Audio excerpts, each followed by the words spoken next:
khonto nesibindi apha emhlabeni ngathi ngumuntu obhinqileyo. Abantu abayabonqeni ifondini yolala ngempundu nestranger komnye umzi. Buhle futhi ubuthongo angqongce akhone nokhone. Ubona nje baku-Friday nje namhlanje uyawunqandwa nguMonday oko esenza into enye kule mizi. But ke asikho lapho namhlanje man guys. That whole concept yowina masayenze sense kumele leyo nto ishumane. Mhlawumbi ndim lo careful kakhulu ndinenadom. Imagine uwina itshere yangapha eGoogle senentsula eright kanti yose sikromkrom esaziwayo. Uvuke ekuseni ungenafoni, ungenafriji, ungena-TV, ungena-microwave.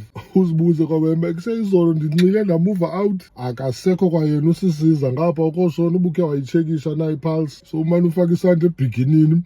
But ke asikho lapho namhlanje guys. Uqonda mtheko uzawuthatha i-day off uthenga iphepha likagqirha uyokhangela lo swine. Xa ufika kulandle bethe makugqithwe kuye yotshintsha ijini akaziwa kwayena. In fact akho kwamntana uyitsheri apha kule yadi. And kubuza into ezininzi uzawukhawuleza uthendiswe ngokhatywa kwawena kuseGooks kaloku apha ekugqibeleni. But ke wethu guys kusemhlabeni apha maniyazi umntu makabe yile nto afuna uba yiyo. Uba ufuna urisk ubomi bakhe every weekend ngenxa yechifichifi makaqhube. Sawuhlabela amagugu sityele ententeni thina.